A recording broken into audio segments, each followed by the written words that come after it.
Welcome to the Wagga Wagga Severe Weather Analysis for Monday, November 24th, 2025.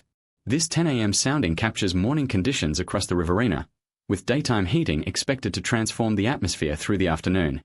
If you find this analysis helpful, please like and subscribe to support continued severe weather analysis. Looking at this morning's skew-t diagram, we are seeing a completely capped atmosphere with zero mixed layer CAPE at the surface. The red temperature line shows a warm morning at 25 degrees, while the green dew point line sits around 13 degrees, giving us a temperature dew point spread of about 12 degrees.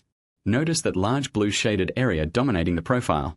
That's convective inhibition, the lid holding everything down. There's over 117 joules per kilogram of CIN creating a strong cap. The atmosphere is essentially locked up this morning, with the mixed layer lifted index sitting at positive 3.8 degrees. That's stable territory. Wind shear is impressive though, with nearly 29 meters per second of deep layer shear through the lowest 6 kilometers. Now here's where things get interesting. As afternoon heating pushes surface temperatures toward the forecast maximum of 32 degrees, we see a dramatic transformation on the heated skew-t. That pink shaded area appearing represents the afternoon surface-based CAPE. Nearly 900 joules per kilogram of energy becomes available. The cap breaks, with the break temperature at just 26.7 degrees, which we'll easily exceed. The lifted condensation level sits around 2,300 meters above ground. That's relatively high cloud bases.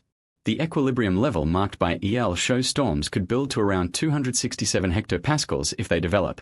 That blue CIN shading is still present aloft, but surface heating has erased the boundary layer cap, allowing surface-based parcels to potentially rise freely. Looking ahead to tomorrow morning's conditions from the machine learning forecast, we are seeing just 6 joules per kilogram of CAPE, essentially a subconvective environment.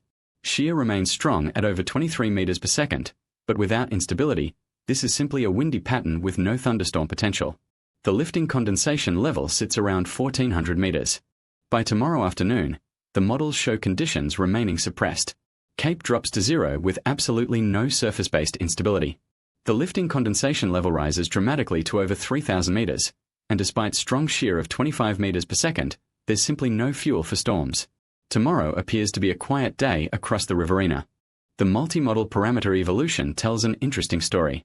All three models, GraphCast, Pangu, and ForecastNet, agree on the general pattern. Today we see that spike in CAPE during the afternoon hours, with ForecastNet showing the most aggressive instability over 3,300 joules per kilogram, while GraphCast and Pangu remain more conservative. Notice how the convective inhibition panel shows strong capping through tonight and into tomorrow morning, with values exceeding 400 joules per kilogram. The deep layer shear remains consistently strong, hovering around 25 to 30 meters per second throughout. That's supercell supportive shear if storms can form. Cloud bases rise significantly tomorrow compared to today. The hodograph reveals a substantial wind profile that would support organized convection. Winds start light near the surface in the purple colors, then veer and increase dramatically with height. By 6 kilometers, shown in those green and yellow colors, winds have increased to nearly 50 meters per second. The 0 to 6 kilometer bulk shear of 29.2 meters per second is excellent for storm organization.